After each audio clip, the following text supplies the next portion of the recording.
ESPN's Feast Week presented by Lowe's, and welcome to the Phil Knight Legacy Tournament.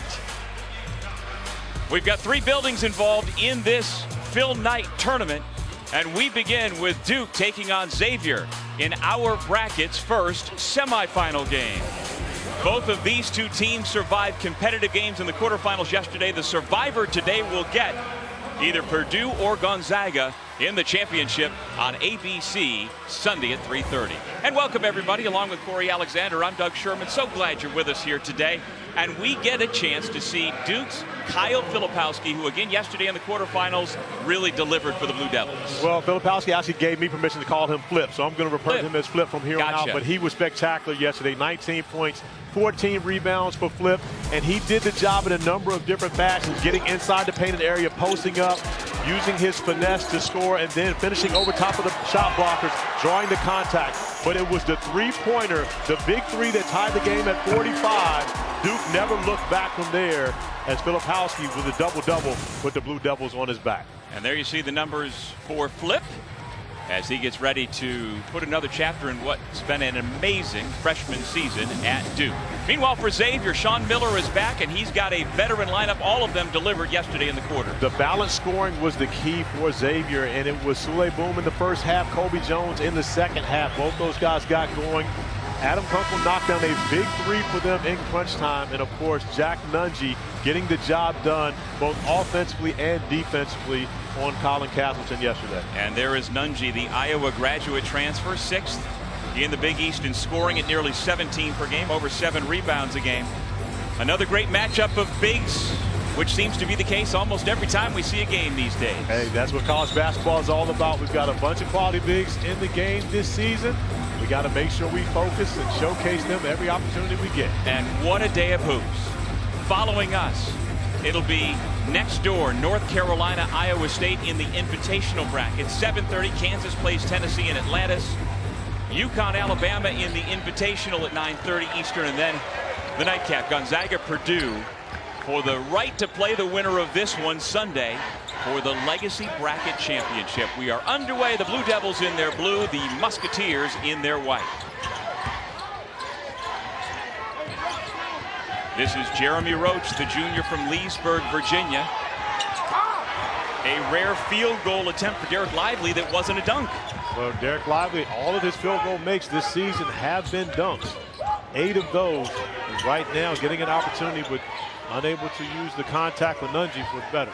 Do you think that was a concerted effort by Duke coach John Shire to get the ball inside on the first possession to Lively? Well, I'm not sure if it was about getting it inside to Lively more so it was for Roach to get into the painted area and be able to make a decision how they want to go. But, you know, we'll see Xavier most likely guarding Duke primarily man-to-man in this game, which we didn't see that yesterday. Oregon State guarded them with a lot of different defenses, mixing in zone and man.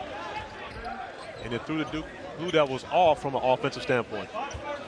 Sule Boom nearly came up with the steal. There's John Shire in his first year at his alma mater as the head coach. He was the coach in waiting last year during the transition from Mike Krzyzewski. We got Coach K in the first 3 minutes of the broadcast today, Corey. No, you did. You got Coach K in the first minute. Still We're a team. If I did it, we did. And there's Sean Miller, year 1 of his second stint, 6th overall at Xavier, the former Pittsburgh point guard. He and Jason Matthews were really good back in the late 80s and early 90s together. Filipowski, that's a great bit of action to get a clean look. And Filipowski struggled from beyond the three-point arc yesterday. We talked about the big 3 that he made, but that was the only three-pointer he made in yesterday's game. Started out 0 for 4 early.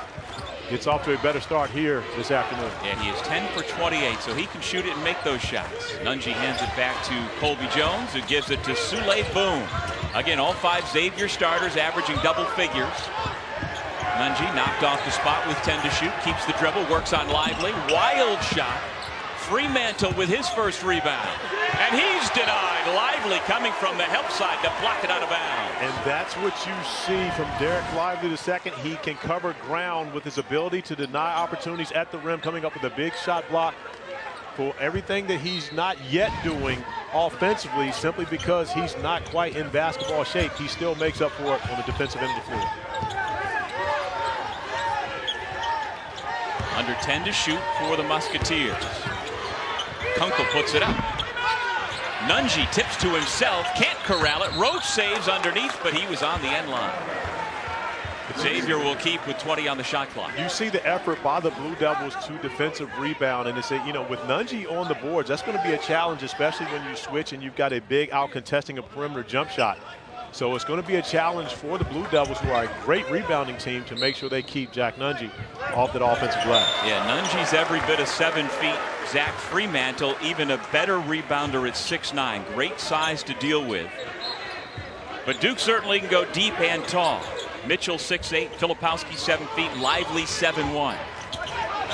Nunji trying to post up Lively inside. Instead it's Boom out front. See Duke switching pick and roll actions on the perimeter, putting their bigs in position where they have to go out and defend those guards. Fremantle spins over the right shoulder. No, there's Nunji crashing the glass. And Lively pulls it down. That's one Nunji will want back. Had an opportunity to get those second chance points on the board early.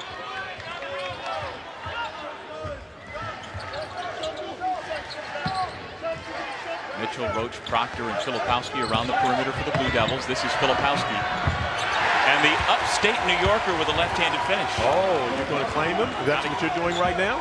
Westtown, New York. Minnesink Valley is where he started his high school career. Well, I tell you what, he's been impressive off the bounce. His ability to put the ball on the floor, attack the basket, just like Kunkel does on this possession. But Kyle Filipowski, we've seen him knock down the 3 already, because you have to honor the three-point shot, has the ability to drive it to the left-hand finish. That's a lot of skill for a guy listed at 7 feet tall.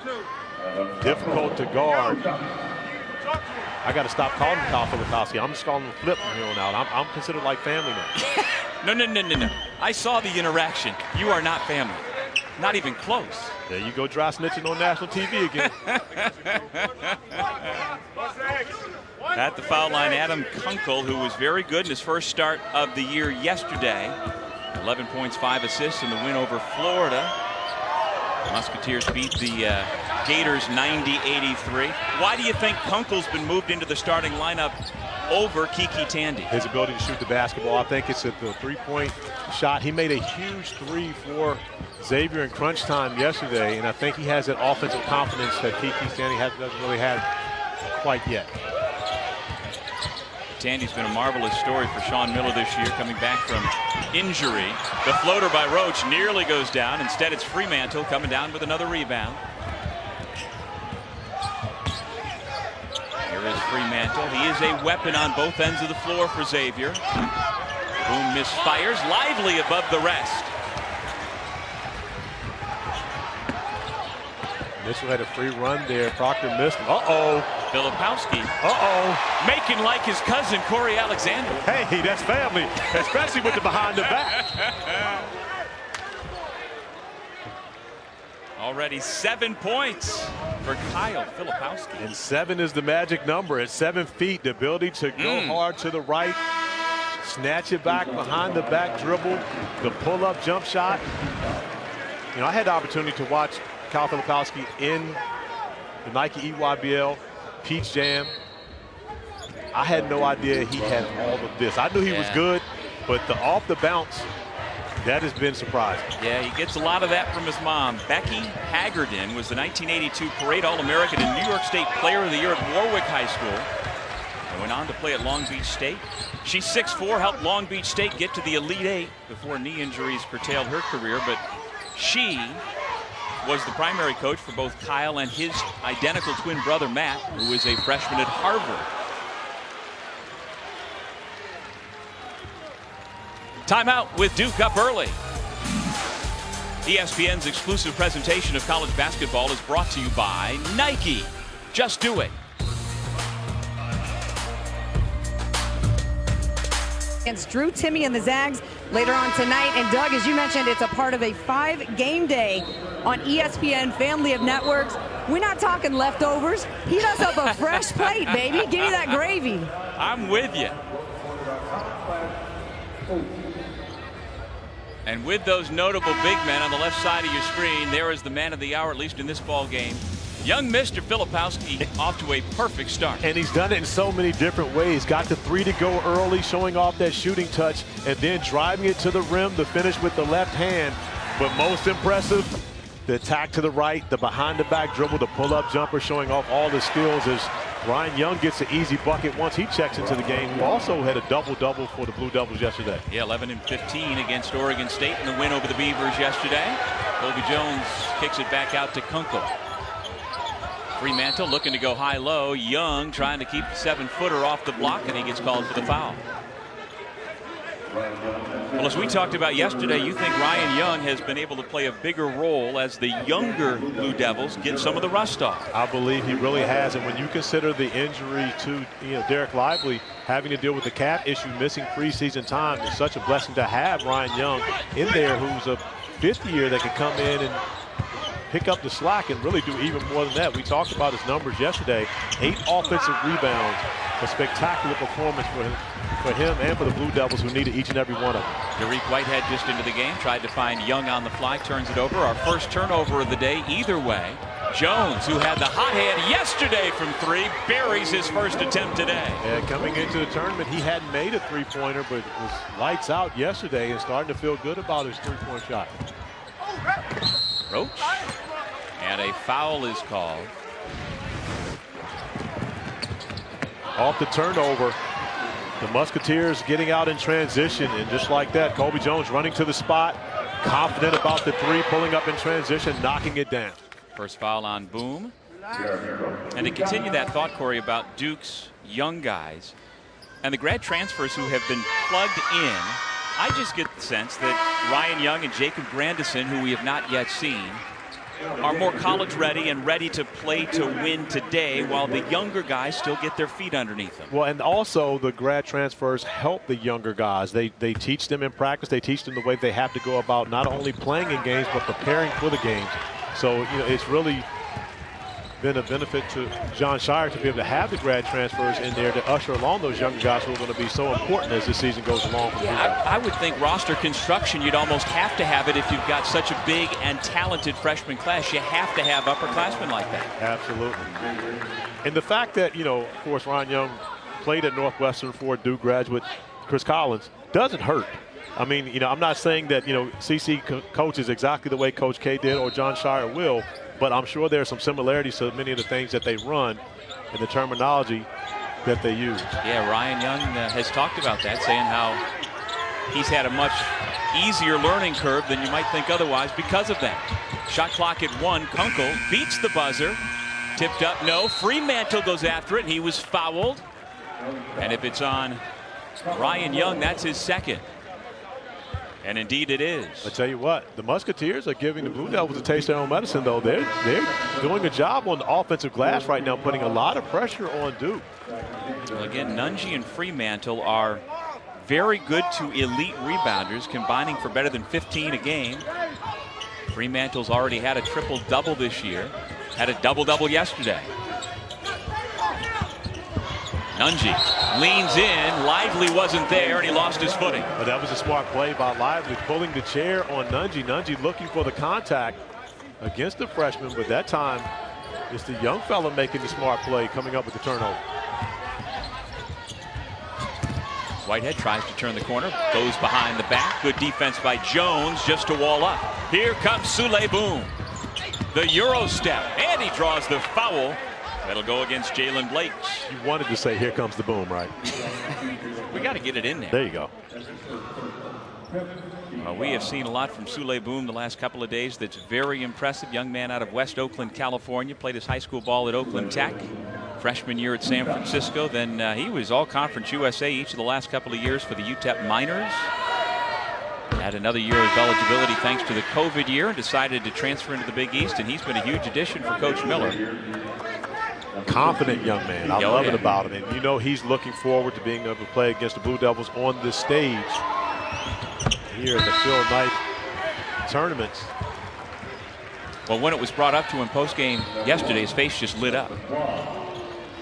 I'm going to be playing on ESPN against Duke. Yeah. Sign me up. We can expect a lot from Sule in this one.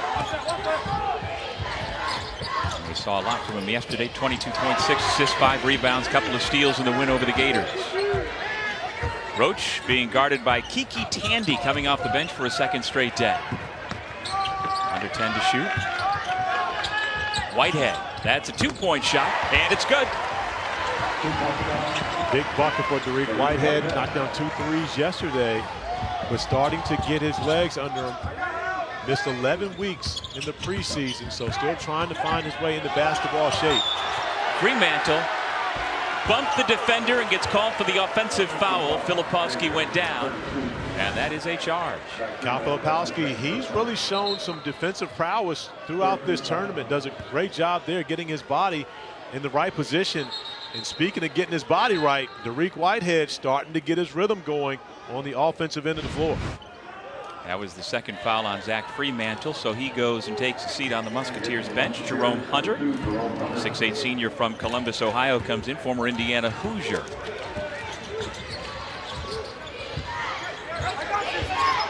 At the next whistle, Jacob Grandison will check in for the first time for Duke. Nearly 7 minutes in our first semifinal of the Phil Knight Legacy Tournament. Filipowski misses, Nunji with another rebound. Got to get up on that. Nunji missed that one, but they dodged the bullet. You're talking about a knockdown three-point shooter. You can't run back into the paint when Jack Nunji is trailing the play. So now the offensive rebounds, Corey, are Xavier 6, Duke 0. And give the Musketeers credit. They've heard about the Blue Devils and what they do in the offensive glass, but they're not deterred at all, making sure that they continue to make Duke have to guard them and box them out when the shot goes up on the glass. Yeah, yesterday Duke dominated Oregon State on the offensive glass 22-6. Tables being turned so far today by the Musketeers. Here's Hunter. Colby Jones, one of the top players in the Big East Conference, last year's NIT Most Outstanding Player. A little strong on the shot.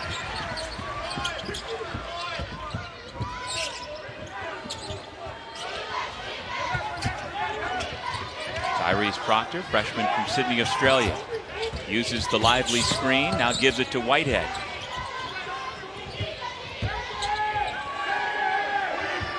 Proctor calls for a screen again. Under 5 on the shot clock. He puts it up. No, off the back iron. Here comes Xavier. Jones with his, or rather Claude with his head on a swivel. And a traveling violation called against the freshman from New Haven, Connecticut, Desmond Claude. And I love that call by Jeff Clark. Not calling an offensive foul, not calling a block, going with the travel, which it was, but at the same time, no one penalized because of it. Jeff Clark, the senior member of our officiating crew today, along with Kelly Pfeiffer and Justin Porterfield. Good look. Nice catch by Lively, and he will be at the free throw line when we come back. 8th ranked Duke with the early 3-point lead. For the Crimson Tide. Well, that will be part of this blockbuster ESPN lineup of college hoops we've got for the rest of the afternoon and through the evening. How about these Blue Bloods? We've got Duke in this game to be followed by Carolina in the next. Kansas is at 7:30 Eastern. UConn 9:30, Gonzaga 11:30. You didn't mention the fact that, you know, we're walking distance from the Carolina game. We can walk right through the hallway right there and go watch that. This is true. We've got, well, actually, we can't because we got to work. But you call this work? Okay, we've got to be here talking to national TV to America about basketball. Okay, there we go. But yes, we are in the current Blazers arena, the Moda Center, right next door to the Veterans Memorial Coliseum, which is where Bill Walton made his biggest name after UCLA. So the old NBA home of the Blazers also being utilized, as well as the Childs Center. We've got 3 different arenas going simultaneously with some of the best men's and women's college basketball to honor Nike founder Phil Knight. 3 seconds to shoot for Xavier, and they're not going to get a shot off. Stolen away by Jalen Blakes, who continues to be a pain on the floor for the opponent. Up ahead to Jacob Grandison. Well, if anyone thinks that the Duke defense is a fluke, you are finding out right now it is for real. Xavier 2 for 13 from the field and 4 turnovers now. Give the Blue Devils credit. Defensively, they are getting the job done. This may not be the scoring team that you've seen from Duke in the past, but defensively. Thank you, Derek Lively II, for backing me up. Right on cue. Blakes draws contact and will head to the line. Tandy with the personal. And this is why he's so valuable. It's not all about what he does offensively. Defensively, Lively is an eraser. He makes up for mistakes. You can switch him out onto guards because you don't fear him getting beat to the basket because he can do just that, go up and take away opportunities above the rim. Well, in yesterday's win over Oregon State, it's a good thing they play good defense because they only put 54 points on the board. It's the fewest points in a Duke win in 16 years. That was coincidentally also a 54-51 final against Indiana. And in that game, freshman guard John Shire scored 10 that day. But Duke yesterday shot only 27% from the floor. It's hard to win a ball game when you only make 1 out of every 4 of your shots. Yeah, it is, but they're defensively, they are great. You see now mixing it up, going into the full court 2-2-1 pressure. And you've got Blake's on the floor, you've got one of the better defenders, better guard defenders you're going to see in college basketball. Mark Mitchell also back out there, the 6'8 freshman from Kansas City, Kansas, out of Sunrise Christian Academy. Jones, wide open man on the right side. The 3 ball is good. Desmond Claude has his first points. Musketeers got the deficit to 4. And we've talked about Duke's defense. However, unable to separate themselves from Xavier simply because offensively they haven't been the same as my guy gets his 9th dunk and 9th made field goal on the season. 6 games, 9 made buckets, all been thrown down.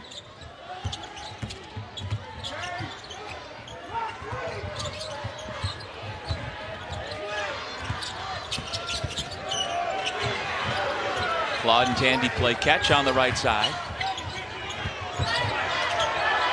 Deontay Miles got whacked across the face, and Lively is going to get the foul. Foul number 2 on Derek Lively II. And for the Blue Devils, you always want to attack the paint, and just getting the basketball up on the glass is an opportunity. We talked about their offensive rebounding, and this is, I guess, offensive rebounding extra. When you've got a guy that is 7'1", that can go up and get it above the square and finish it off for 2 points. Well, his grandfather was 6'9" and played for Xavier back in the day. Charles Phillips was a Xavier Musketeer from 1958 to 1960. There's his grandson now playing against Grandpa's alma mater. Well, I'll tell you what, Mom is watching in the stands. Glad to have Kathy Drysdale here, who was a baller herself. And she's made the trip to Portland to come check out her son. There she is, the goddess of the baseline. I asked her yesterday, I said, how'd you get that nickname? She says, well, you know, of course I was great along the baseline. I said, okay, so you took shots from the baseline. She said, no. Anybody can take shots from the baseline. I made shots on the baseline. That's how you become the goddess of the baseline. Yeah, she was Kathy Phillips at Penn State, scored over 1,300 points. Brooke, you've got more. I do. I actually asked her yesterday, I said, what was the hardest thing to try to get through to him growing up? And she said, I had to convince him, like any other basketball player, it's not all about points. You can contribute, you know, rebounds, assists, blocks. You have to bring those extra energy plays, and eventually the points are going to come. But, you know, Corey, I don't know if that conversation ever would get to you or I, because we're just going to shoot it. Well, Brooke, yeah, I would go as far as to say you actually shot more than I did in college, which is saying a lot. You mean I made more? Great reaction, Brooke. Nice pass. Filipowski the assist, and the slam by Mitchell. And one of the things I love about this Duke group, especially when you talk about the freshmen, very unselfish. You got Derek Lively and Derek Whitehead coming in #1 and #2 nationally. But they're having to take a seat right now as Kobe Jones knocks down another 3. But they're having to take a back seat, honestly, to Kyle Filipowski. He has been the guy thus far, but yet you don't see any type of envy, none of that from these freshmen. They're all about trying to win.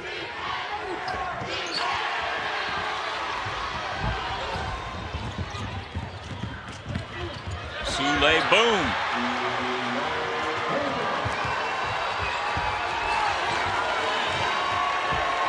Tied at 20 apiece, just under 8 minutes remaining in our first semifinal of the Phil Knight Legacy Bracket. You see the Xavier section standing up, one of the great followings in college basketball.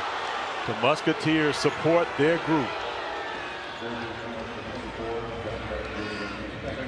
When we come back, a unique view of watching this game from the stands. On her head for us, and this is her view of the ball game. No, we don't want to show off her text.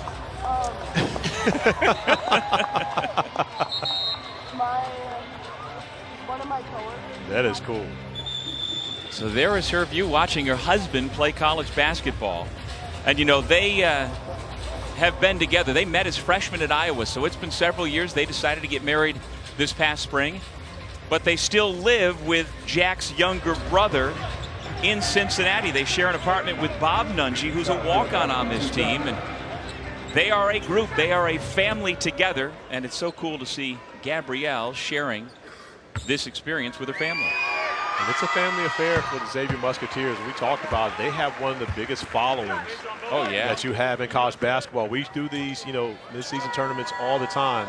And anytime you have Xavier in a tournament, you're going to have a huge crowd following around the Musketeers. So I'm sure the family atmosphere was something that drew Nungy to Xavier once he left Iowa. Yeah, the Cintas Center is as good a home court advantage as you're going to find in the Big East Conference. It is really something else. Colby Jones kept the defender on his hip and laid it in. Jones is normally doing the distributing, averaging 6 assists a game, but yet he has been aggressive in scoring the basketball in this one. Grandison flashes for the ball, now hands it off to Jeremy Roach. Keeps his dribble, calls his own number, and throws up a wedgie. Did you teach him that? I did not teach him that one. However, you just got to have a soft touch to be able to shoot that though. You can't shoot the basketball, Well, that's your spin on this. Absolutely. I mean, you got to have a soft touch to be able to just lightly wedge the basketball in between the rim and the backboard like that. Interesting. So you couldn't do that. No, because all of mine go through the cylinder. You might shatter the fiberglass up there. Jones back to Nungy, wide open from three. Mr. Nungy and his wife enjoying that. Knockdown shooter. I would love to see her angle on that one. Seeing her hubby knock down 3 balls at the top of the key. He is now 8 for 13 on the year from beyond the three-point line. Can you do the math? Syracuse? No. Oh, okay. Are you kidding me? Okay. Can you? Absolutely. Not. Derek Whitehead looking for his shot more here today. He has been aggressive. Knocked down 2 threes yesterday. Starting to feel good about his offense again. We talked about the time missed and gaining his rhythm back.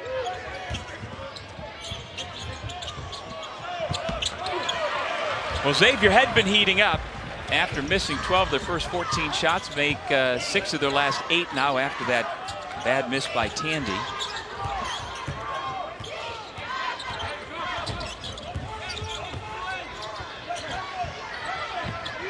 Young back into the game with the basketball, playing with those 2 fouls, kick it back out. Inside of 6 minutes remaining in the half. Roach for 2. Had his foot on the line at the next stoppage. Jeff Clark, the official, says they will review to see if indeed it was a 2-point shot.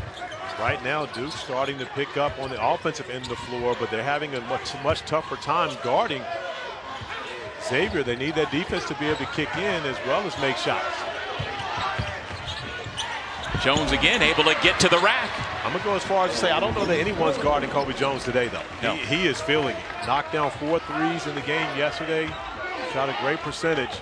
But right now, you can see him in attack mode and taking on the defensive assignment of guarding Flip. Nungy jumps the pass, knocks it out of bounds. So Jack Nungy, we talked about being a knockdown shooter from the top of the key. You see the perfect release. The missus loves it, but even better, she has a camera angle on it, and wait till you see the stand up. Oh, she knew it was good. She stood up as soon as he let it go. She knew it was a 3-ball from the top of the key. She's seen it before. She's seen it a lot.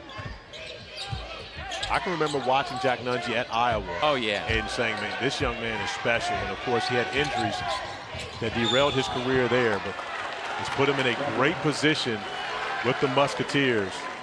And Sean Miller in his first year back in Cincinnati to give them an opportunity to compete, not only in the Big East, but possibly in March as well. Yeah, the knee injuries that Jack suffered combined with the sudden passing of his father, Mark, who died in November of 2020, just 2 years ago, all combined to have Jack want to move closer to home. So Newburgh, Indiana is about 3.5 hours from Cincinnati, and Xavier was a good fit, and he has really flourished in a Musketeers uniform. Are you going to ask me about that with Roach? When you asked me, did I teach him things? Are you going to ask me about that? I don't know what you're talking about. Okay. Good foul committed by Xavier. Otherwise, it would have been an easy 2 for Duke. Absolutely would have been. I believe they got Colby Jones on that, who's took the worst. Limping again. Yeah, he's been battling injuries throughout this season. First foul on Desmond Claude, and the 8th team foul. So a 1-and-1 upcoming. Yeah, Jones has not been practicing much lately as he limps to his position on the lane. Let's see if he's going to be replaced. Indeed he is. Into the game, Cam Kraft. But it has not slowed down Colby Jones. Yesterday, 22 points, a new career high. Shot the 3-ball like we've never seen before. And he's picked up today where he left off. And as you said, Corey, when you hit your threes like you did yesterday, start today by knocking down your first 2. It opens everything else up for you. When the defense has to honor your shot. Let's take a look at the Film Night Legacy Women's Bracket.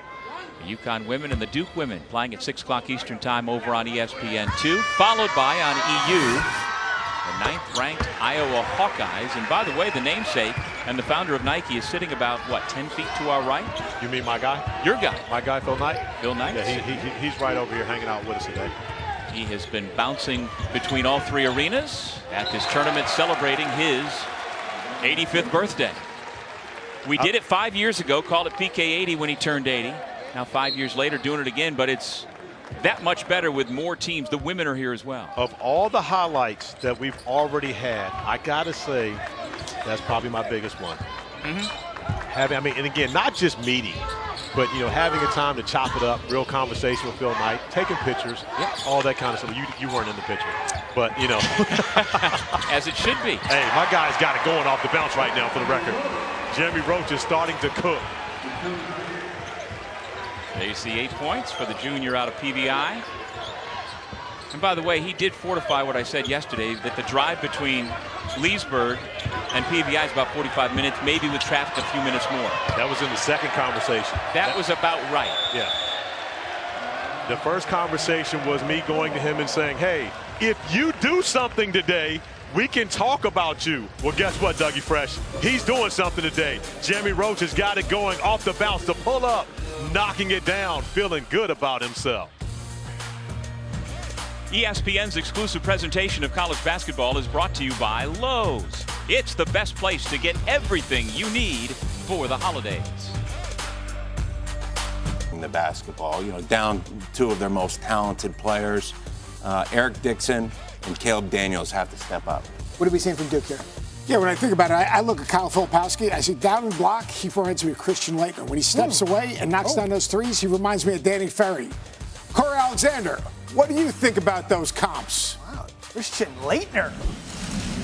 Coach, I like those comps. However, I'm going to go Christian Laettner all the way around because not only was he like Late on the block, but Late also knocked down threes when I played against him, and he's from upstate New York, as my guy Dougie Fresh said. He's a Buffalo guy.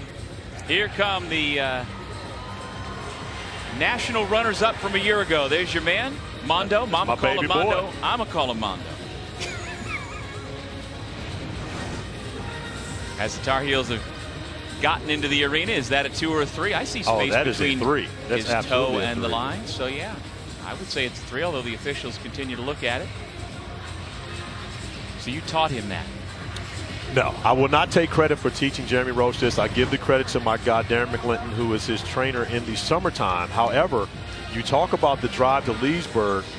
I did drive to Leesburg to go up and work with Roach, where my guy, Darren McClinton, didn't show up for the workout. So it was just me and Roach in the gym with his dad, Joe, who's in attendance today.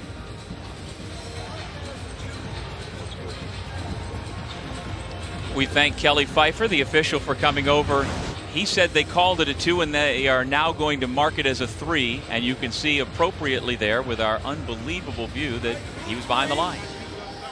Shout out to our camera, man. I tell you what, everything that has been done here is first class. Big time. Oh, man, our cameras, we've got all the bells and whistles. And toys. To zoom in on that, that's the guys in the truck. We've got cameras flying over top of us throughout the arena. Yep. Pretty cool stuff. And here in an NBA arena, you've got all sorts of extra bells and whistles that help to enhance our coverage here on ESPN. We're so glad you're with us for the first of 5 consecutive blockbusters on this day on ESPN. You just saw Carolina coming in. They will play Iowa State next door at 5:30 Eastern time. Then we'll have Kansas, Tennessee, and Atlantis. UConn, Alabama, back here in Portland at 9:30 Eastern. And then the nightcap, Gonzaga and Purdue. Either the Zags or the Boilermakers will get the winner of this game for the championship of this bracket on Sunday. Another offensive rebound for Young, unable to finish it, but you see how much pressure he puts on that offensive glass. Fremantle back in. He has been saddled with foul difficulties so far today. Jones and Kunkel back in there with Boom, so you've got the starting 5 for the Musketeers. Under 3 minutes to go. Musketeers down by 7. Offensive foul. Proctor goes down, and Kunkel called for putting him there. Great job by Proctor, moving his feet, getting in position. And you can tell, you know, with the new regime, John Shire has this Duke program thinking defense and rebounding first. Offense right now is secondary to what they're doing on the defensive end of the floor. Only one opponent this season has scored over 60 points against the Blue Devils, and that was the loss to Kansas, who scored 69. Proctor traveled. Well, we just saw Armando Bacot coming into the building next door. Have you had a chance to see your guy here in Portland this week? I have not. Leaving them alone. I'm kind of leaving them alone. Because? I mean, you know, I don't like to interfere with guys, you know, when they're being coached by their real coaches. Oh, but you're Richmond guys. It's not like it's got to be all basketball. You dap them up, you do your thing. Yeah, but you know, I talk to Roach on the floor. I talk to Derek. I talk to all my guys. Yep. Before the game. Here comes your guy. Get up, Roach. Oh, boo. We're going to have a conversation about that afterwards. Please believe it, though. All the bounce he shows off in the summertime and all that. Does a great job getting in the passing lane. Comes up with the steal. As I got excited about the dunk, he gives me the layup. Still counts for 2.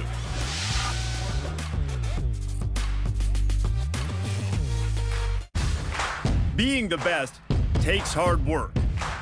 It takes early mornings, planning, precision, sweat, sacrifice, and teamwork.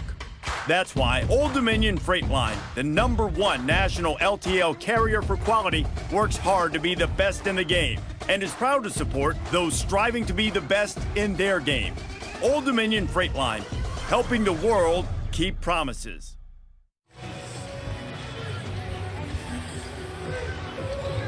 Back in Portland, Oregon, Duke opening up a 9-point lead on a 9-0 run, and here's the rest of the lineup we've been talking about. Armando Bacot and the Tar Heels take on the Cyclones at 5:30 Eastern. Kansas, Tennessee, UConn, Alabama, and then Purdue, Gonzaga. The nightcap. Get a chance to see Zach Edey, who just seems to be a 20-10 guy when he rolls out of bed every morning for the Boilermakers. Zach Edey going up against Drew Timme. You talk about double-doubles. Drew Timme is a bucket. Put 20 in the books when he starts the game, and then everything above that is just a bonus. One of the best college players that we'll see this season, and got a chance to really put himself in one of the best college players of all time category by the time the season's over. Yeah, that's the other component. You know, we've lost track of a lot of the counting stats. I mean, they're all skewed because of the extra COVID year, but with guys only being in college, the best players oftentimes only 1 or maybe 2 years. You don't get the extended run to get 2,000 career points or 1,000 rebounds and put your name in the list of all-time Xavier greats or all-time Duke greats. But we're going to get more of that now with the NIL deals, keeping some of these players, especially the bigs, around longer. But Drew Timme is a true 4th year, correct? I believe he's only in his 4th year. I don't think he's actually done a 5th year. And when I say correct, that means you're supposed to say yes, Corey, or no, Corey. Yes, sir. No, I didn't say sir. Don't make me sound old. I was thinking. Filipowski grazed the rim, Young there, and was fouled. Looked like Kunkel may have gotten him underneath. Another offensive rebound for Ryan Young. And indeed it was Kunkel. But he does a great job really of boxing out defenders as if he's getting a defensive rebound. That time he had Nunji on his back to be able to pick up the offensive board. Well, Duke has picked it up on the offensive glass after being down in that category 6-0 to start the game. They have gotten the last 3, and now Ryan Young turning it into points.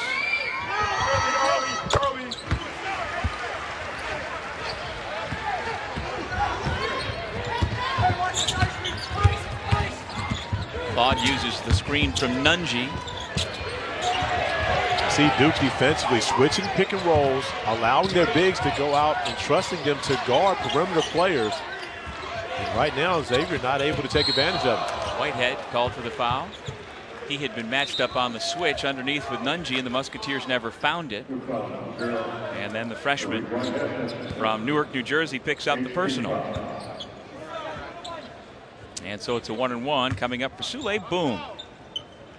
He began the day 70 points shy of reaching 2,000 in his career. 1 year at San Francisco, since then at UTEP.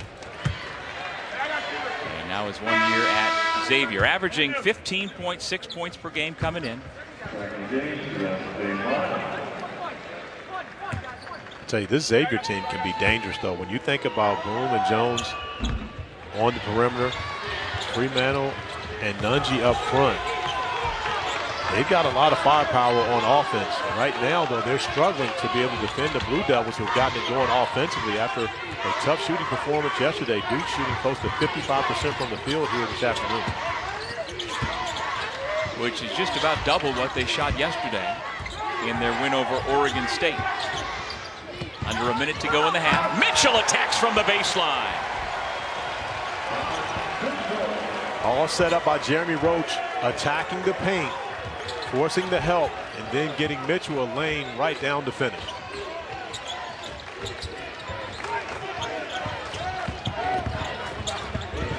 Jones off the hesitation, kicks it out. Tandy open look, off the iron. And now Roach can hold for a final shot. Gets some instruction from his head coach, John Shire. And a timeout is called.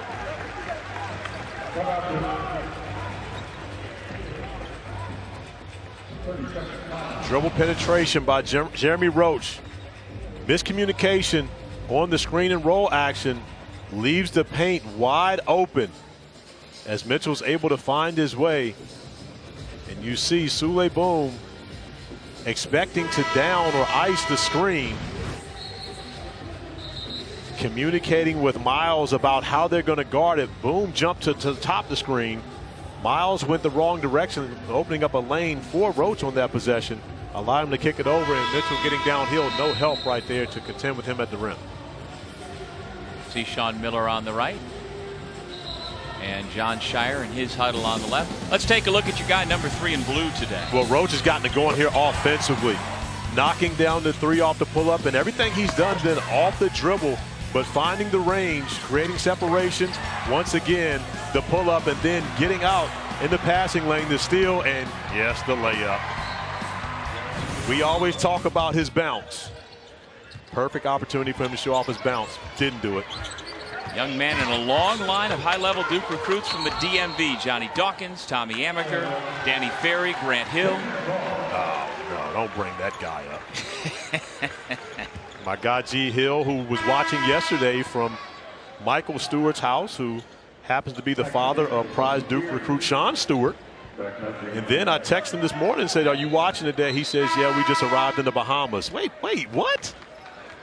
I tell you what, can't hide money. Cannot hide money. My boy has that. Well, I've always said I am a huge fan of Grant Hill's wife. I'm going to need you to rephrase that. But Grant did get to the Bahamas in time to be able to catch the tip of this. Nice finish by Sule Boom. His first made field goal after getting it done from the line. Roach from midcourt. Good finish to the half on that last possession by Xavier to cut it to 6, but it's Jeremy Roach and the Blue Devils on top. Our score 40-34.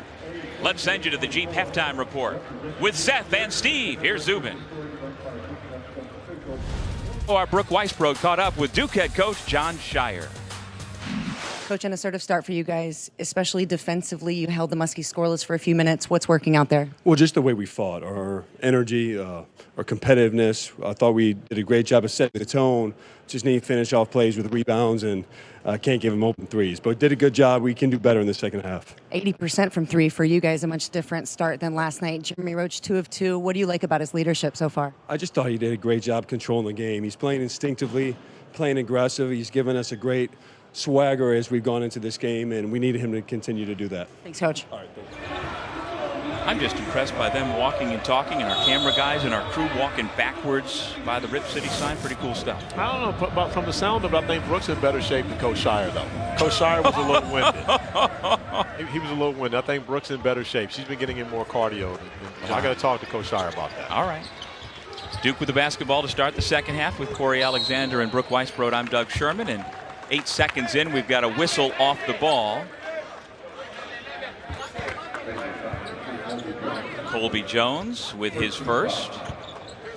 Musketeers 4-1 on the year. Duke 5-1. Both won their quarterfinal games yesterday next door at Veterans Memorial Coliseum for the right to play in this semifinal. Mark Mitchell giving a little offense here today. He's now got 6 points. And a good look underneath out of bounds play for Mitchell to be able to get it going. And once again, Lively coming up with the block shot, igniting Duke on offense in transition. Now you noticed Lively when they came out of the locker room getting up shots, Corey. There's Mitchell again being proactive. Again, what do you see as we've now got our largest lead of the ball game? Nunji lost it. Duke still with it.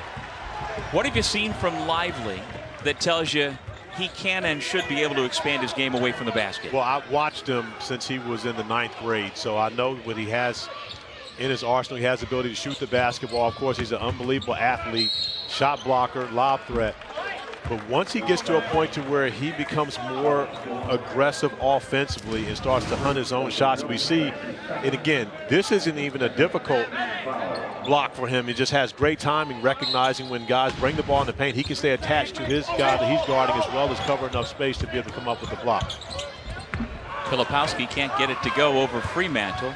That fouled by Jones, by the way, who has the basketball now, his second of the game, second here in the first minute of the second half. Once Lively gets that confidence and he starts to take that trail 3, similar to the way we see Jack Nunji do it, he can make that shot. He's a very good shooter. That will take Duke to a different level because now you won't be able to double team Flip when he catches the basketball in the post.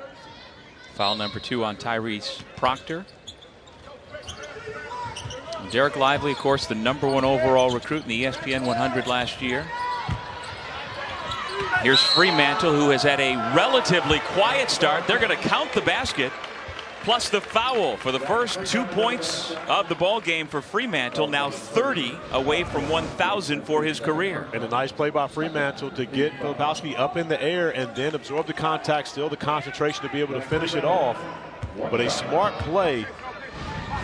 Fremantle not going to be able to go over top of Filipowski, so he has to go around him and is able to do it, but unable to finish off the free throw for a 3-point play. And he got foul number 2 called on Filipowski, who stays in the ball game. Roach goes through the legs, gets by Boom into the lane. And that's how Jeremy Roach has to play. Whenever defenders are going to pressure you at half court, you have to just go by them at times. And then he defends at the other end to draw the charge against the Musketeers.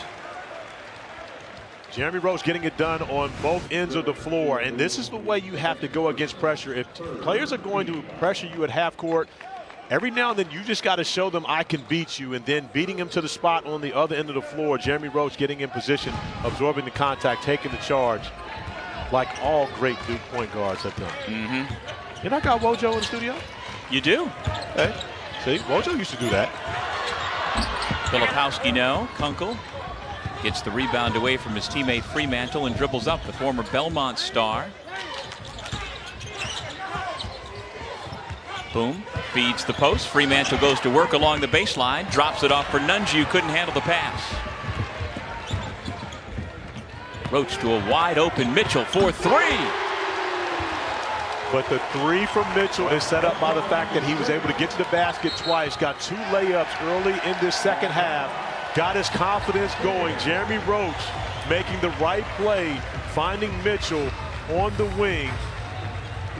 And Mitchell playing with confidence, lines it up, knocks it down, and the Blue Devils got it going here in Portland.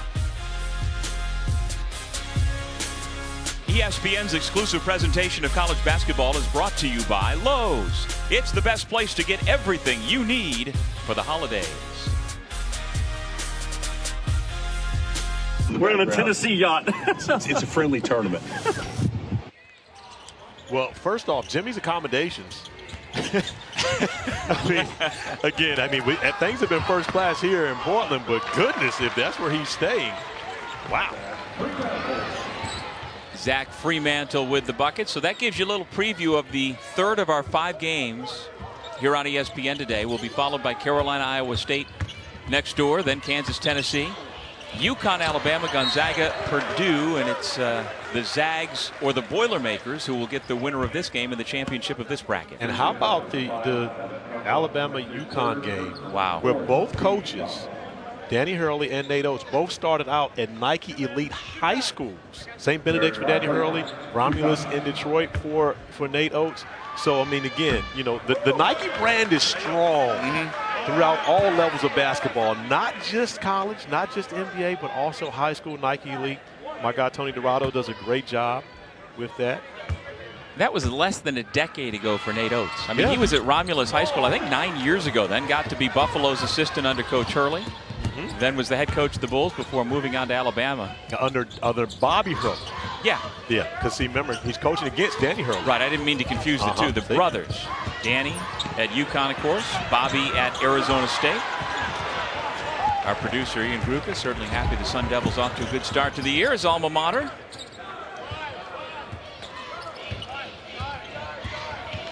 And I don't know how you keep all the Nike connections straight in your head, Corey. It really is. And I'm not even kidding. I'm sort of kidding.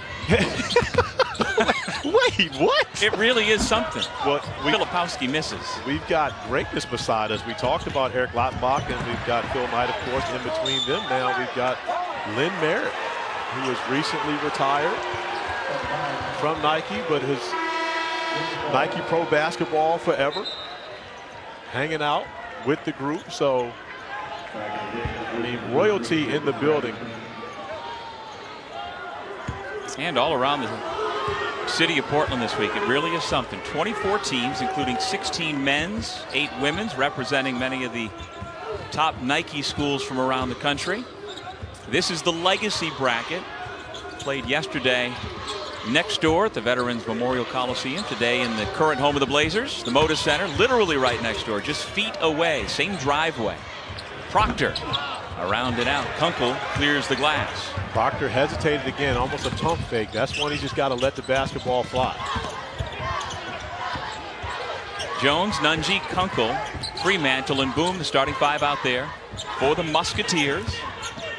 Kunkel all the way to the basket. We saw Kunkel do that a number of times in crunch time yesterday for the Musketeers. They're going to need his offensive production if they want to cut into this lead of the Blue Devils, which they finally got back into single digits. Kunkel was first team all OVC 2 years ago at Belmont when they won the OVC tournament, but then the NCAA tournament, of course, was canceled. I say 2 years ago, that's now almost 3 years ago. And the foul takes us to break. Great game here, great one coming up.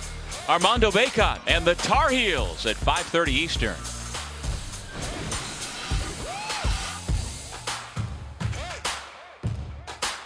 The win over Portland, 28 points for the top-ranked team in the country. The Tar Heels getting ready for their semifinal game. Moments ago, Myron Metcalf caught up with Coach Hubert Davis. Hubert, there were a lot of things you wanted your guys to work on after that Portland win. What's been the message coming into this matchup against Iowa State? Well, Iowa State is a terrific basketball team and extremely well coached. They're Really good on the defensive end. They do a terrific job of changing up and switching up their defenses, creating steals and deflections, which allows them to be efficient on the offensive end. And so for us, I mean, obviously we got to rebound the basketball, consistency in terms of our discipline on the defensive end, take good shots and just be able to execute. And we're really excited about this challenge against a very, very good Iowa State team. And again, that's scheduled for a 5:30 tip next door at the Veterans Memorial Coliseum here in Portland, Oregon. Cyclones and the Tar Heels. And Corey, I got to say, I miss Hubert being on College Game Day. I'm thrilled for him to be back at his alma mater and got things going, but he's so good with television, gives you such great insight, and happy for him to have his Tar Heels where they are right now. I think I like Hubert as the head coach of the North Carolina Tar Heels. I mean, so do I. His Kunkel knocks down the three, but that's one of the very first times I didn't see Hubert smiling. He's looking like a coach more and more as we talk to him now. He's not smiling as often, but, I like Fonz on game day, though. Absolutely. No, don't say absolutely now after you just took a shot at the Fonz saying you'd rather see Hubert on there. I did not. Just trying to show a little love both ways. You can have both things be true. This is true. You can. Jeremy Roach using his guidance that he received from Corey Alexander over the summer to good use. I will not take credit for it, but if you give it to me, I'm not going to deny it.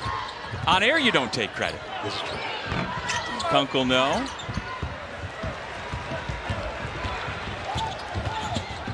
Lakes to Mitchell, who has really picked up his offense here in the second half. Trying for the assist. Grandison, big offensive rebound, and back out to Young. And Duke, even though they've shot the basketball well, still really hasn't separated itself from Xavier. In this game, Xavier just hanging around, trying to find a way to make some plays. And another offensive rebound for the Blue Devils. Only one freshman on the floor currently for Duke. That is Mitchell, who in the first three halves of this tournament had a total of 5 points. In the first 2.5 minutes of this half, this man had 7 points. That would have timed out nicely if he had knocked down that shot. It would have been perfect timing, but it was a great timing for a defensive stop for the Musketeers. You cannot back off of him. That guy is a knockdown shooter. Fortunate once again as Nunji misses, but this one should have got another opportunity. Boom, good shot fake. Found an opening in the defense and buried it. Just like that, it's a 6-point game. We mentioned Duke unable to separate itself from Xavier. Xavier doing the job defensively, even though Duke is getting multiple opportunities on each trip with the offensive rebounds, unable to capitalize, and boom, off to his tricks once again. And John Shire does not like that. I believe we could see a timeout on this one. It's an 11-2 Xavier run, trimming what was a 13-point deficit down to 4. We talked about Sule Boom and what he's been able to add to the Xavier Musketeers lineup. Not a true point guard, a score-first point guard, but also a wizard defensively, getting out into the passing lanes, turning defense into offense, and just like that, it's a 4-point game. Xavier on a 7-0 run. Now, Sule was back at his hometown Mosswood Park in Oakland. You think he tries to dunk that on the breakaway? I think so. I would assume so. But Sule's a 5th year in college now. So man, that's one of the older guys in college basketball right now. So he's been through a lot of practices, a lot of workouts. Maybe the legs aren't there, with 12:48 remaining here in the second half, and it is back-to-back also. It is. 55 points, now shy of 2,000 for his career, as we saw the managers for the Xavier Musketeers. There was some spillage on the floor during that timeout, Gatorade or something. Colby Jones also getting in the mix, helping out. We came into this game thinking about the bigs when we talk about Nunji and Fremantle up front. Oh, this is why Colby was helping. Oh. Does Colby have to go through a uniform change on that one also? Although he's not responsible for understanding whether that was screwed on tight or not. That's the assumption when it's handed to you, right? Yes, that is the assumption. Grandison into the post. Filipowski, who got off to a quick start offensively to begin the game, with a nice looking jump hook. And that's where you go when things aren't going well for you offensively. Get the basketball into the post to your best player, Filipowski, who's able to finish over the top and give you a little bit of separation, a little breathing room. So maybe that snaps the momentum for the Musketeers, who had rattled off 11 out of 13 points to get back in it. Kunkel again turns the corner. This time Young comes over to cut him off, but can't stop him. Count the basket and one. I'll tell you what, when Kunkel gets a full head of steam going downhill to his right hand, he is a problem. And you see, off of the dribble handoff, he was not going to be deterred by any of the bigger defenders of the Duke Blue Devils. He had his mind made up with the defender behind him. He was going to attack Young, and he did it very well. Well, Adam Kunkel's father, Greg, played football at Kentucky. Adam grew up in Hebron, Kentucky, and transferring from Belmont back to Xavier, a little closer to home. Of course, northern Kentucky. There's suburbs of Cincinnati along the Ohio River. Kunkel now with 12 points, 8 of them in the second half. Yeah, this is now a one-possession game.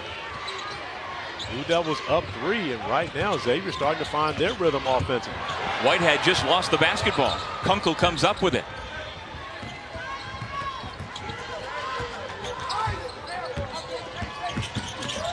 Boom. Pass deflects off the leg of Whitehead. Here comes Blake's. Contact. Count it! And one. And the Musketeer is down.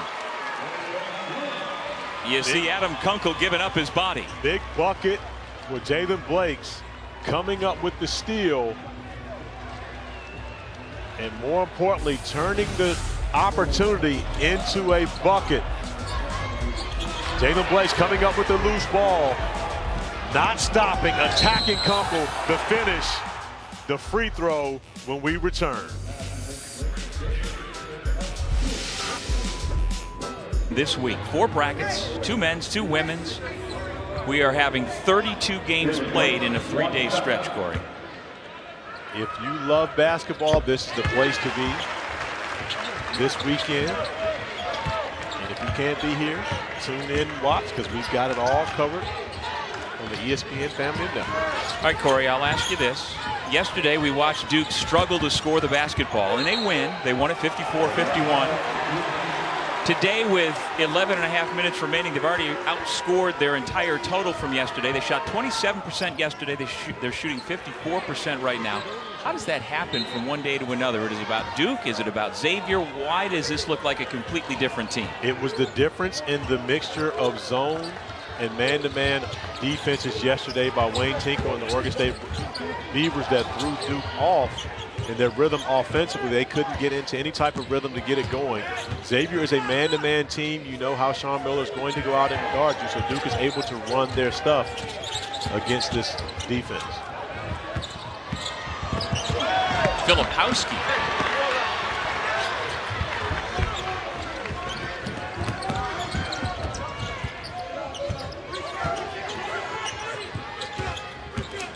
Nunji goes to the left hand, no. The follow is good, and the foul to send Jerome Hunter to the line. And another offensive rebound for the Musketeers. And even though it's only the 8th offensive rebound for Xavier, it's only the 4th second chance point that they've gotten in this game. So when you think about this, now an opportunity to have 5 second chance points, but they haven't necessarily taken advantage of all those offensive rebounds they got in this first half. Another offensive rebound for Nunji. And he attacks. Oh, Lively. Got a piece on the way up, but the Musketeers maintain possession. Nunji from the wing off the back iron. 3 opportunities on that possession alone for Xavier to come away with 2 points, but yet could have gotten much closer.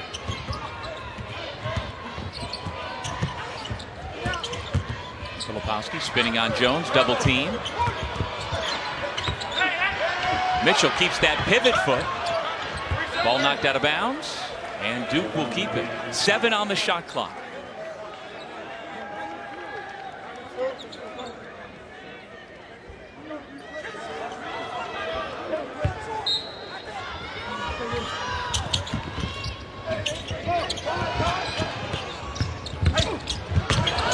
Roach splits the double team. And goes with the left, I believe, on that one. Getting into the painted area, and that's where Jeremy Roach is different as a player. When he's attacking and getting downhill, not just relying on his jump shot, he becomes a much better basketball player. That's a nice post entry from the top of the key. Nunji, though, couldn't get the roll. Lively called for traveling. Fell to the floor with possession of the basketball. Jeremy Roach had the opportunity to settle for a jump shot with the shot clock going down, but does the right thing and attacks the basket, splits, gets to the left hand, and finishes off amongst the trees, and a big bucket for the Blue Devils to put them back up 6. There's young Mr. Roach out of PBI, the 18th rated recruit out of high school 3 years ago. Quick first step by Boom, but Roach recovered and knocked it away. The possession arrow stays at this end on the held ball. And they're going to have to wipe up the perspiration off the floor. You know, made me think we saw coming out of break a picture of John Shire and a shot of Sean Miller. This is not the first time they have squared off as Xavier versus Duke, as you pointed out this morning, Corey. 14 years ago, Shire scored 23 points to lead Duke past Xavier in Sean Miller's first stint as the head coach. That was an epic matchup at the Meadowlands. It was number 7 Xavier against number 6 Duke, and Shire's Blue Devils blew out the Musketeers that day. You're telling the world that I do research. My boss, David Seisler, does not think I do any research, so you told a secret. I don't like for people to know that I actually do research on these games. We were shocked as well. The rest of us on that text chain didn't. I mean, we figured somebody grabbed your phone from it. I just wanted to see if we can get video from it, but yeah, Shire put up 23, and that's the only game that Sean Miller has ever lost to Duke. He was 2-0 as the head coach at Arizona versus Duke. But the only game he's ever lost coaching to the Blue Devils was that game where John Shire went for 23 at the Izod Center in East Rutherford, New Jersey. Yeah, and you know, Coach K at the time called that a magical place for us. They used to play games, as they've always come up to the metropolitan area, play at the Garden, now play at the Barclays Center. That was part of the stop in the Meadowlands. And as Coach K said, that was a magical place. That was a magical day at the expense of Sean Miller and the Musketeers. Gerald Henderson also had a nice game, 19 points. Pretty good squad.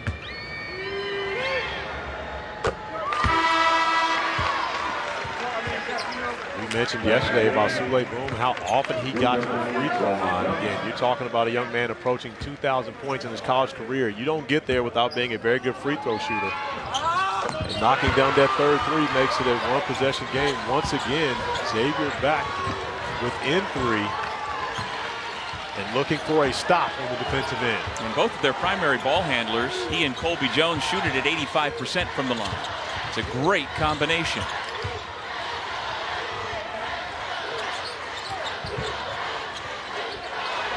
The chance of Let's Go X coming from behind the Xavier bench.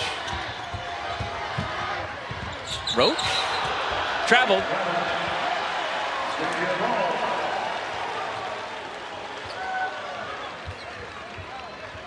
Xavier stepped it up defensively over this last stretch. Well, offense that was coming easily for the Blue Devils early in this game. We mentioned the 41st half points has been much more of a struggle here in this second stanza. Claude brings it up. Boom sets a screen for Jones, who's got it on the right side. Fremantle looking to post underneath. They get it to him, working on Young. Zach Fremantle. No, and Young wins that battle. How about the quick feet to avoid the travel by Blakes? He goes end to end, but missed the layup. That's one Blakes has to give up, though. I believe he got bailed out on that possession, but when you've got Young running with you that way, you got to give it to the big fella. Allow him to finish it off. You see Ryan Young, who comes up with the steal. He has to get that basketball. Allow him to go finish it.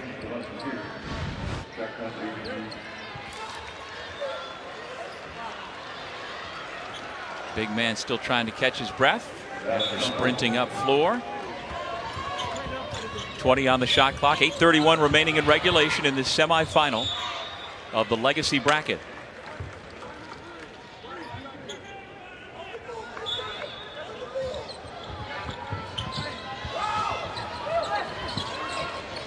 Mitchell, Young, Filipowski.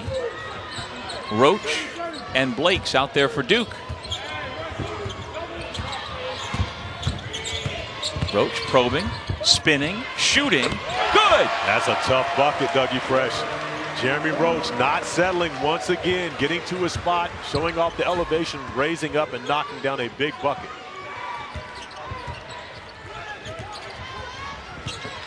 Jones runs into a help defender in Mitchell, finds the cutting, boom, missed the layup.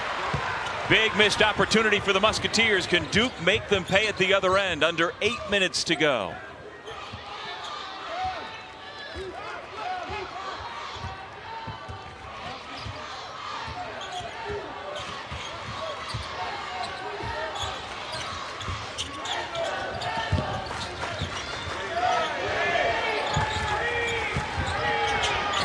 Five on the shot clock. Whistle on the shot by Mitchell.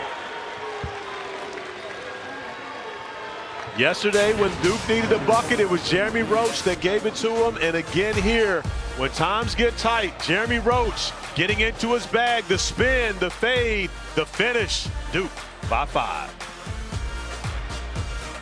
Embraced leadership after losing to Carolina in the Final Four last year. It started in the offseason, but it took a lot to get him to break through. He loved to let his game just speak for himself. But now, as you can see, he's directing huddles. He's very, very vocal. And what we heard from Duke's staff was that it started being that way after he hit that three to beat Michigan State in the tournament. And now it's about playing instinctually. Jeremy Roach is the solo captain on this team, and that is very rare because since Coach K took over in 1980, the Blue Devils have had just one captain 7 times. Well, Brooke, you got a chance to see his father, Joe Roach, where he gets that vocal ability from. That's my guy, Joe, who is here, of course, with his wife, Carol. The Roach family making the trip out to Portland to support their son. And, of course, they are his biggest fans, and Dad is also his biggest critic. Mom is my biggest critic because she tells me if I do a Duke game and they lose, she doesn't want to talk to me afterwards. So, I mean, not as though it's my fault. Are you sure? As Boom nails the three, sure that's the only reason she doesn't want to talk to you? No, she talks to me a lot before the game. Okay. Sule Boom with a big three. Once again, a one possession. But for Xavier, they haven't been able to get over the hump. And a lot of that has to do with Jeremy Roach making the right plays, getting downhill that time, recognizing the big coming over to block the shot, dropping it off to Young for the easy one. Yeah, he gets the assist. Young now with 6 points. The lead back to 5. Claude on the switch has Young defending. Boom, checked by Mitchell.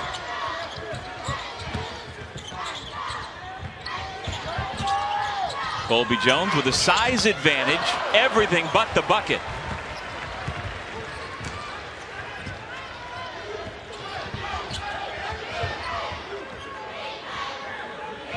Roach checks in with the Duke bench. Let's see what the action is. Filipowski sets the ball screen. Now rescreens, gets the ball, hands it back to Roach. Keeps that pivot. 5 to shoot. Here goes Filipowski. Spin to the baseline. Lost his footing. Musketeers coming back the other way. Filipowski trying to shoot that. Didn't get the travel. Allowing Xavier to get out in transition, and they get the transition bucket.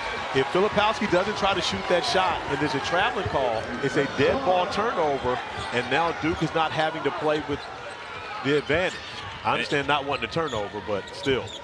And instead, Des Claude with a tremendous move to make it a one-possession ball game. 5.5 to go. Mitchell into Young. Bodied up by Nunji. This 5th-year player going to work. How valuable is Ryan Young to this Blue Devil squad? We saw him down the stretch yesterday. John Shire going with the veteran, the 5th year, over the freshman to finish games. Sule Boom fouled by Roach before the shot. Did I mention that both of Ryan Young's parents were athletes at Syracuse University? So Ryan Young catching the basketball in the post does a great job of shielding off Nunji, the shot blocker. And I just went away from your comment because I don't want to talk about your alma mater. Superior. Because Ryan Young graduated from Northwestern. Superior athletic genes. Father Patrick on the crew team. Mom Tammy played volleyball. at the women's building, where I spent more time playing pickup ball than I should have. Sule Boom getting back to the free throw line and doing work. 65-62. Back in that same situation. Still a 3-point cushion for the Blue Devils.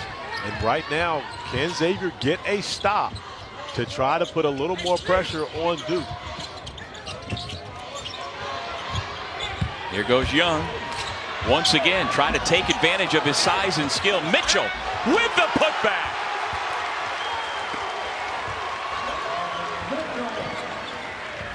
And Mark Mitchell once again getting the job done in the painted area and coming up with the steal. This is where the Blue Devils have to be aggressive in transition. Mitchell, not this time.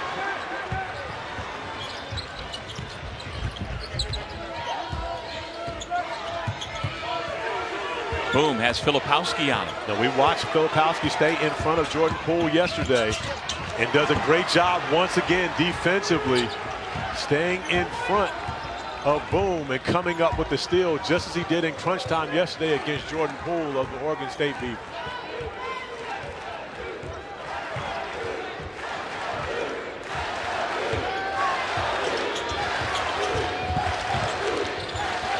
Proctor into Young again. There's the cutter. Nice.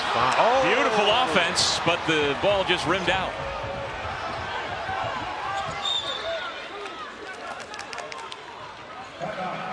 Timeout Xavier. Looks like Sean Miller wanted that call to come a little quicker. Back to Portland right after this. To see great matchup between those two teams. I wonder what the Kansas fans think about seeing Bill hanging out on a Tennessee yacht. Unless it was like a Kenny Chesney kind of Tennessee Volunteers yacht. Game summary, the Duke freshmen coming up with 33 points. As Xavier seniors, no surprise, Sule Boom leading the way. And points in the paint, a 10-point advantage for the Blue Devils. Both schools well represented by their fan bases here in Portland this week, as expected. And the Musketeers have been playing from behind. They were down by as many as 13 points earlier in the second half, but Sean Miller's club just keeps hanging in there. I'm going to venture to say that the Xavier fans here are most likely from Cincinnati. And the Duke fans are from Portland. Yeah, yep. Duke has fans everywhere.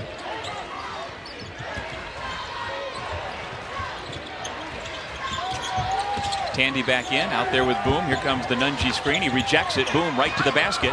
Blocked, out of bounds. I think it should be Duke basketball. I believe so. Young smacked that basketball down, and it does hit Boom on the way out. The great job. It goes right off of Boom's forehead. And that is kind of basketball coming back to get you, because that's a play where Boom should have kicked it to the corner to Jones, who was wide open for a three, which he knocks that down as a big bucket for Xavier. Missed opportunity for the Musketeers on that end.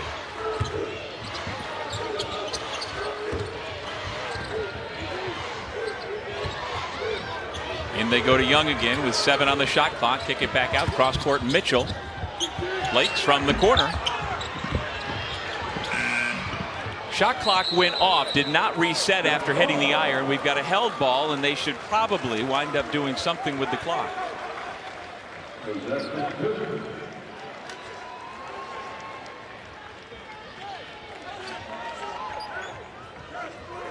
With the held ball, it's reset to 20 seconds on the shot clock. Just under 3 minutes remaining.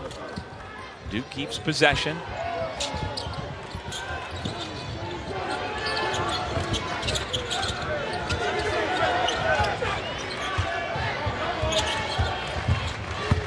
Roach. Well, they use that screen perfectly. They really do. And Roach, great footwork, but more importantly, understanding the spacing, getting to a spot, pulling up, shooting the mid-range jumper, not bothering with the floater, but knowing where his bread is buttered, going to the jump shot. Jones kills the dribble. Has to get out of the paint. Boom, inside Nunji to the left hand. Duke basketball. Blue Devils up by 7.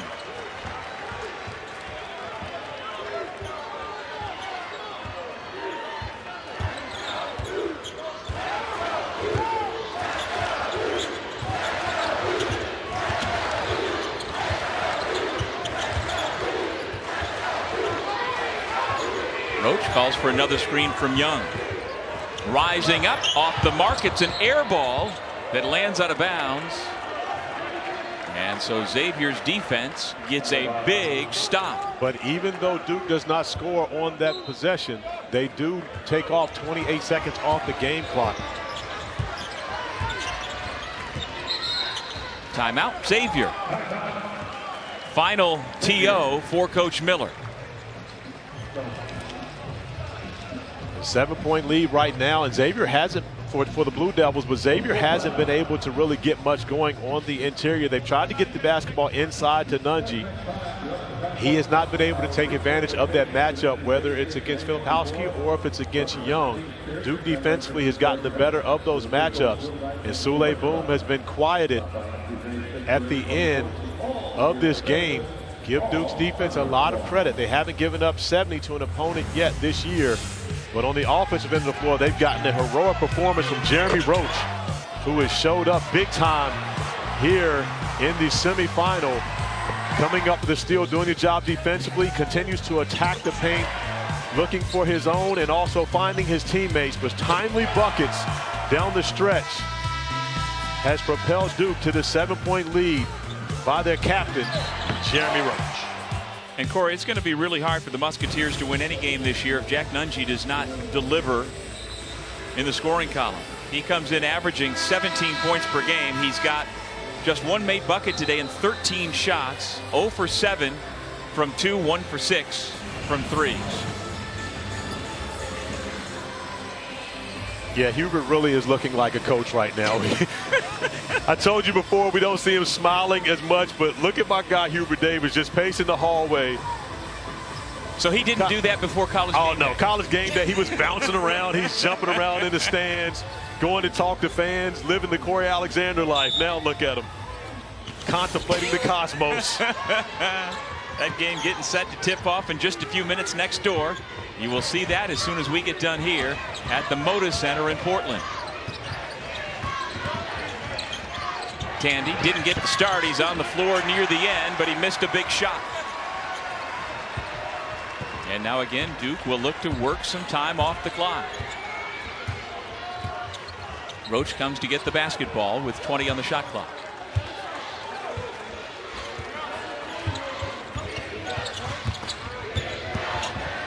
Roach left his feet, able to find an open man, Blakes. Back to Roach along the baseline. Nunji tips the rebound to himself. 1 minute to go in regulation. Another possession where Duke was able to kill a bunch of time. Tandy along the baseline, no. Fight for the ball. Duke has it.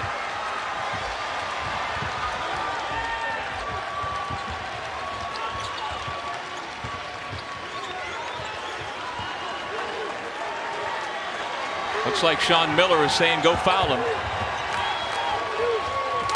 Duke now playing keep away. Mitchell is fouled, but a lot of time came off the clock.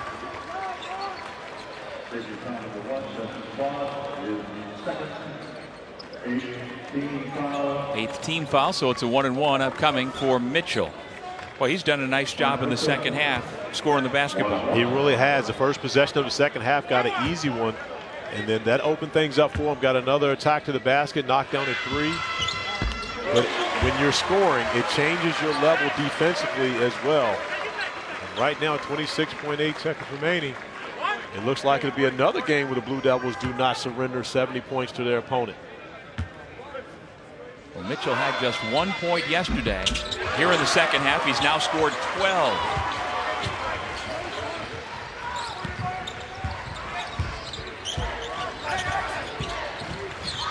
Under 20 seconds to go. Going to take a miracle for the Musketeers. Boom, drives and dishes, and Nunji fouled down the way up.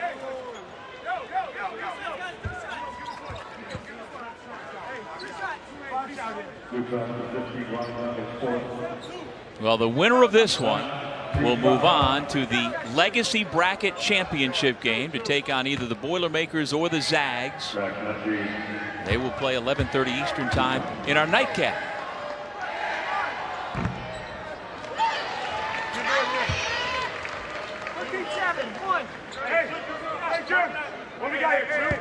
have to mention that the Blue Devils are the reigning champions of the PK80 event. And looking like they will have an opportunity to defend that title on Sunday. To see if they can also walk away with the PK85 crown, which is actually the Phil Knight tournament.